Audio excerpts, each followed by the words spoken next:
Praise the Lord everyone. आप सभी का भजन संहिता की पुस्तक के मनन में मैं स्वागत करता हूं, जिसमें हम लगातार परमेश्वर के वचन से भजन संहिता की पुस्तक के विभिन्न अध्यायों का मनन करते हुए आ रहे हैं।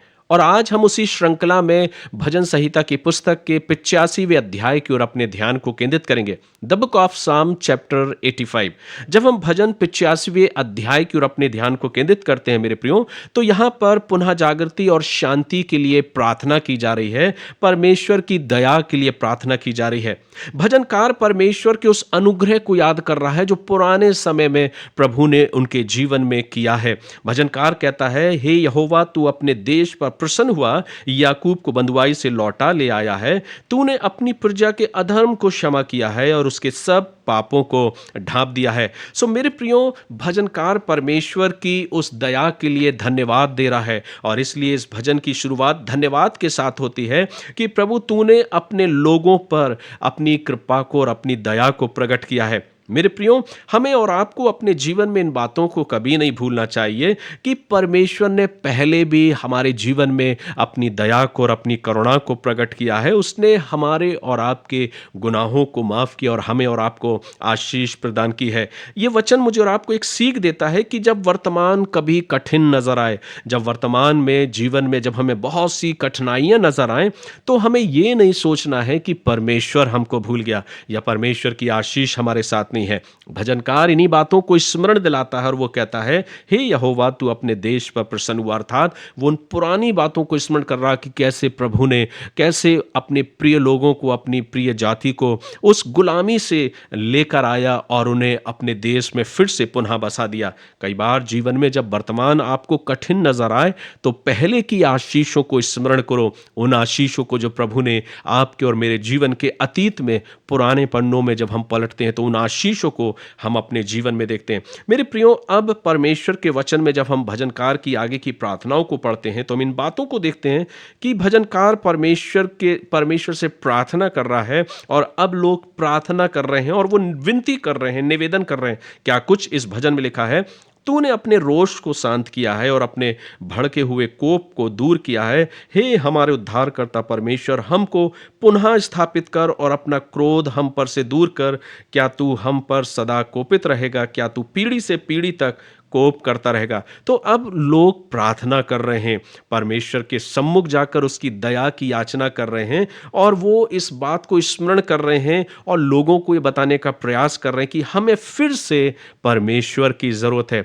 जीवन में एक सबसे बड़ी सच्चाई यह है मेरे प्रियो कि आत्मिक जीवन में हमें कभी कभी फिर से एक नई शुरुआत करने की आवश्यकता पड़ती है। कई बार हम ये सोचते हैं कि ठीक है, हम बहुत प्रभावशाली हैं, हम बहुत स्पिरिचुअल हैं, हम बहुत आत्मिक हैं, हम बहुत विश्वासी हैं, लेकिन जीवन के क्षण कुछ कई बार ऐसे आते हैं, कठिनतम दौर, जब हमें फिर से अपने उस विश्वास को, अपने उस साहस को बटोरने की आवश्यकता पड़ती है। और वो तब हम और आप अपने जीवन में प्राप्त करते हैं जब हम अपने अतीत में किए गए परमेश्वर की आशीषों को स्मरण करते हैं।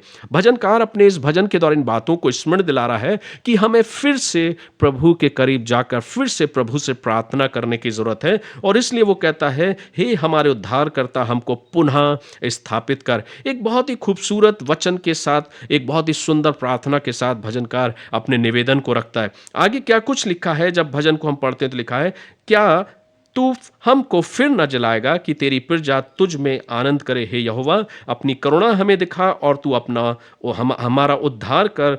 मैं कान लगाए रहूंगा कि परमेश्वर यहोवा क्या कहता है। वह तो अपनी प्रजा से और उसके भक्त से शांति की बातें कहेगा।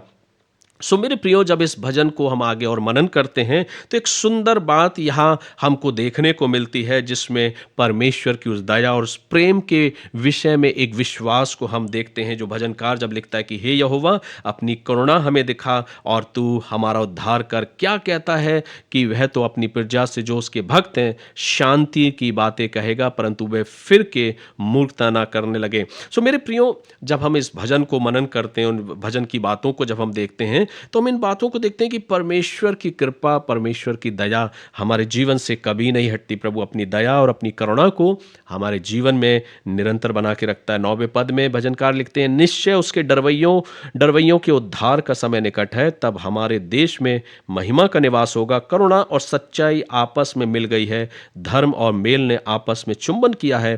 पृथ्वी में से सच्चाई उगती और स्वर्ग से धर्म झुकता है।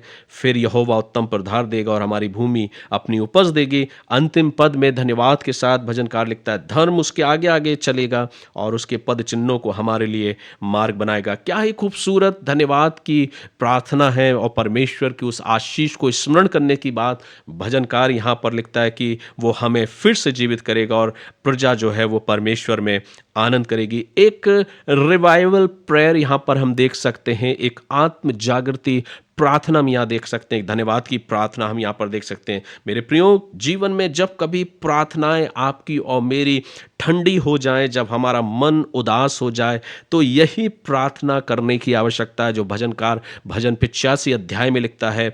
वो कहता है कि तू हमें फिर से खड़ा करेगा, तू हमारे अंदर अपने आनंद को फिर से उड़ेलेगा और हमें जिलाएगा। सो मेरे प्रियो, हम परमेश्वर का धन्यवाद करते हैं क्योंकि मेरा और आपका परमेश्वर मेरी और आपकी प्रार्थनाओं को सुनने वाला प्रभु है। भजनकार जैसा कि वो अपने भजन के द्वारा लिखता है कि मेरा और आपका परमेश्वर हमसे और आपसे क्या कहता है, मैं कान लगाए रहूंगा। 8वें पद में कहता, मैं कान लगाए रहूंगा कि परमेश्वर यहोवा क्या कहता है। अर्थात हमें और आपको अपने जीवन में परमेश्वर की आवाज को सुनना सीखना है कि परमेश्वर शांति के साथ अपनी बातों को मुझसे और आपसे करना चाहता है। और इस प्रकार से ये भजन बहुत ही सुंदर पंक्तियों के साथ, बहुत ही सुंदर वचनों के साथ खत्म होता है, जिसमें भजनकार परमेश्वर का धन्यवाद करता है और वो कहता है कि करुणा और सच्चाई आपस में मिली रहेगी और धार्मिकता और शांति एक दूसरे को चूमेंगे। यह इस बात को प्रदर्शित करता है, इस बात को दर्शाता है कि जहां परमेश्वर काम करेगा, जहां परमेश्वर काम करता है, वहां वास्तव में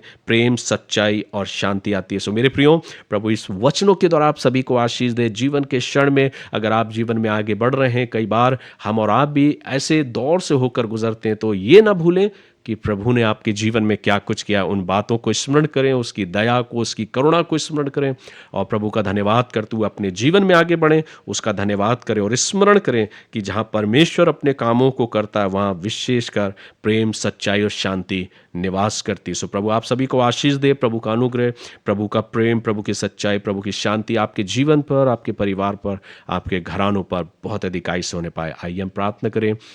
प्रेमी पिता, हम धन्यवाद देते हैं एक बार फिर से आज के इस खूबसूरत और आशीषित दिन के लिए जो आपने हमारी जिंदगियों में जोड़ा है। हम प्रार्थना करते हैं भजन 85वें अध्याय के लिए प्रभु, जिसकी ओर हमने अपने ध्यान को केंद्रित किया। प्रभु हमें स्मरण करते हैं आपकी उस दया को, उस करुणा को जो निरंतर हमारे जीवन पर बनी रहती है। हम प्रार्थना करते हैं अपने हर एक प्रिय लोगों के लिए प्रभु, जो इस वचन को सुनते हैं प्रभु, हर एक पर आपकी आशीष हो पिता।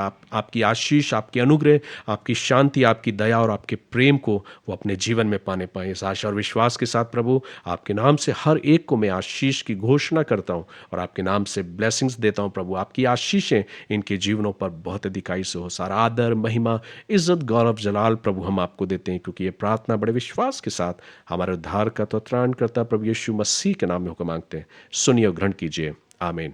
गॉड ब्लेस यू मेरे प्रियो। प्रभु आप सभी को आशीष दे। और अगर आपने आज इस वचन के द्वारा आशीष को पाया तो औरों के साथ ज़रूर शेयर करें, ताकि वे भी इन वचनों के द्वारा आशीष को पाने पाए। God bless you.